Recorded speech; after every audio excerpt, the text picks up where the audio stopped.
All right, guys, we're here talking about noodling behind the scenes. Awesome. We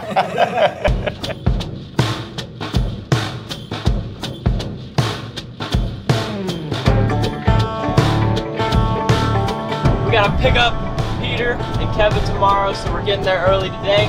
Just gonna be chilling, taking some video of the van, behind the scenes stuff, and get ready to go noodling.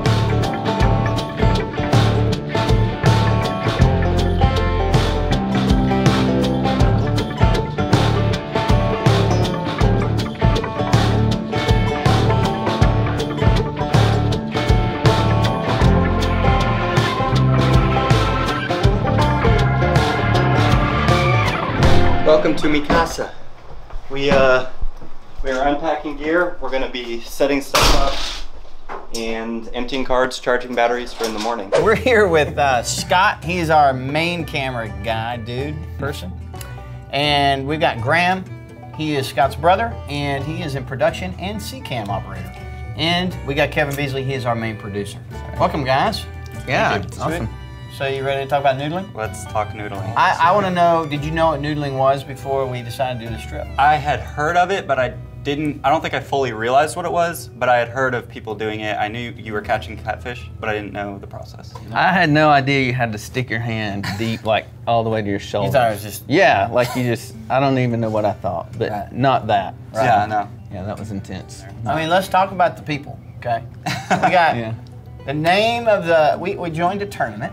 And we went to... The Bite Me Noodling Tournament. Bite Me Noodling Tournament. And you follow Oklahoma. And we went with a team called Swamp Donkey. Swamp Donkey. Yeah, I didn't get the whole Bite Me thing for the first 2 days we were there. I was like, why would you write Bite Me everywhere?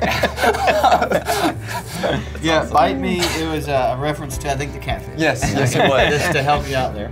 All right, so talk to us about this kid that showed up at the boat ramp the first night. This is my favorite story for a couple of reasons. One is it motivated me to actually stick my hand in the hole. Because, I mean, I'm the producer and do logistics, and I don't always do the adventures, and I thought, you know, I might skip this one. Because, I mean, it's pretty crazy. So, but we get there the first day, and Marion is training the guys how to stick their hand underneath the hole in the boat dock, and there's this little kid up there. You would, like, be 4 foot off the shore from kids swimming around and fishing and playing and catch like a 25-pound catfish. Right, they're right there amongst us. That was really odd. So the kid said, hey, Marion said, hey kid, you caught anything? He's like, yeah, I caught one earlier, but he got away and it was a big one. And Marion goes around the boat dock and said, I know where he's at. He's in this hole right here. This is Grayson. And we met Grayson on the bank over here fishing with a pole. And we said, hey, you want to stick your hand in this hole? And he said, yes, sir. And his mom and dad said it was all right. So props to you, brother. How old are you? 13. 13 years old. No questions asked. He just rips his hand. He gets bit and jerks it out and screams. But right, so you know, he'll bleed really bad. What?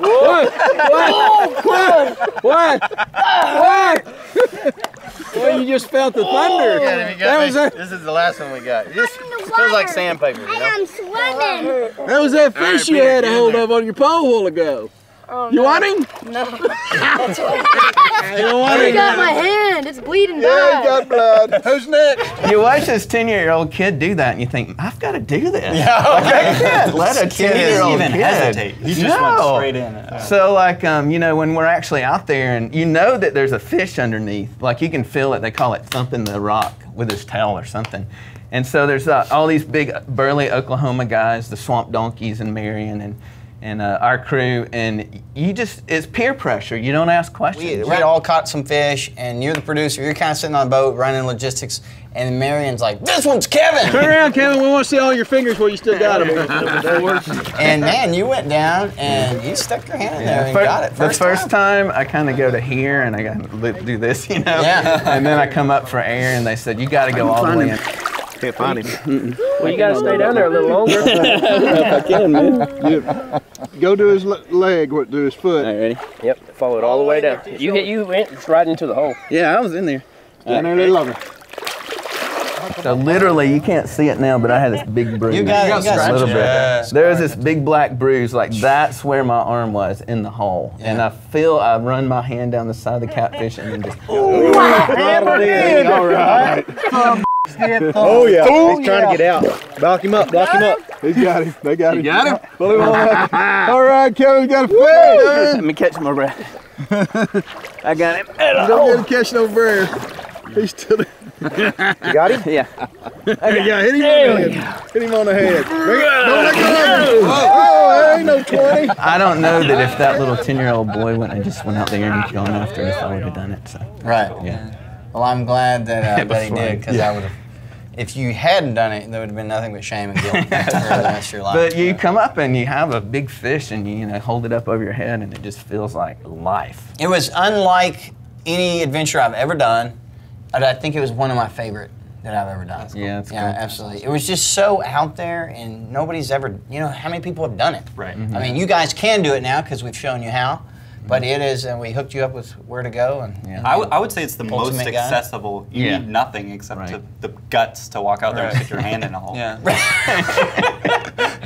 You gotta talk about the guy coming up with 2 fish. Right. Oh man. Most of the fishing was in about 4 feet of water, 4 to 5 feet of water, so you could stand up and get a breath and go down. Certain times there was, we went in some deeper water, 10 or 12 feet. They had this machine. I mean, literally, it looked like a generator. You An air compressor. It was an air compressor from Home Depot. Like a regular just like, air hose.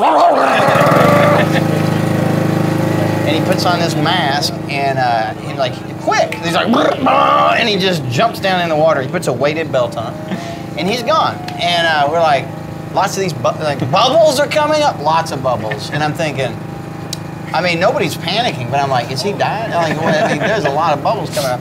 And all of a sudden, all the other swamp donkeys are getting all, oh, he's getting a big one. Oh, yeah, look at the bubbles. Like they could read the water or Down something. there with some air on a deep hole. It looks like he might have one. Been down there a long time. Here he comes up. He pops up, and all I see is fish. Just about that long fish. Well, it turns out it was 2 fish, and he had taken a stringer down a rope, and he caught the first one, and then he tied it up, and then he caught the second one and tied it up, and he came out, and they call it the Oklahoma double. That's the Oklahoma double, right? Remember when he came up almost dirty head on? Yeah, he said that when he went down there, he grabbed the first one, pulled it out, and he starts tying it up so it doesn't get away from him while he's swimming up. And he said he felt the other one like slam in there. So as soon as he realized there was another one, he said he just stuck his helmet in the hole, and he tied the other one up, and then reached his hand up in, and then tied the second one up. And that's why when he kept this dirt everywhere, I would have run away. Okay, so you guys shot this. We had 3 cameramen. You, Jackson, you, and Dylan. So we had 4 guys. What were the challenges on this trip? Yeah, so typically what we'll do is for audio, everyone gets their own personal microphone, which is what we're doing right now. That's right. Everybody's got a pack. But with this episode, because all of it takes place underwater, we couldn't mic everyone, and so I was a little bit worried about audio because we're shooting with everything on the camera. One of the things that's making it hard is we can't lav anyone. So all our audio is coming off of this mic and the mic on that camera. I can't believe you guys didn't trip. I mean, you're in the water with crazy. my expensive cameras, and I'm just like, oh dear God, I hope we have insurance on these things. But you guys didn't trip once in 3 days. And we had a nice underwater camera we rented. We couldn't do any underwater because it's instantly dark. You can see nasty. this. All we could do is like very surface shots because of how murky it was. Right. As soon as you went under, it was pitch black. Yeah. So Vince, on his first try, they called him T-Rex. Yeah. T-Rex, okay? That means this right here. That doesn't mean raw. That's like this. Because Vince would go in the hole. So you're the guide, you're Cody. We'd go down together, and Cody's like, stick your hand down in the hole. And hit down, lay down, and go in it. All right. You this far in there. Vince would go like this, And they were getting really annoyed with him because they were like, he's gonna let him out of the hole. So they started calling him T-Rex. Then finally they started doing, they just grab his hand and shove it in there and do this for him. And then he would always come up with the fish, like, turning the opposite way like this. And would be like, you got it! He's like, I got it, I think I got it, you know? And they're holding the fish, it was awesome. But he did so good. I mean, I think he was out of his element a little bit. Who wasn't? We were all out of our element. Except for the swamp dog. Did he ever get one by himself? Or? Yeah, he got two. Did he? Yeah. Okay. I mean, he didn't wrap up his legs around it, right. but he had, you know, he had his the suitcase handle. Yeah. So one thing that was a surprise to me is how aggressive their teeth are on those fish. Yeah. And the first day they wouldn't let us wear gloves, right? They were like, you can't wear gloves. They were shaming us. Right. Yeah. That's the teeth we're working with there. Yeah. This is just a little guy. Imagine a 30-pounder. There's got to be 500 teeth in there. You got gloves on. He just said he's saying no gloves. It's not a glove, it's a helper. And the second day, they did let us wear gloves because they were wearing gloves. I'm like, what's this about?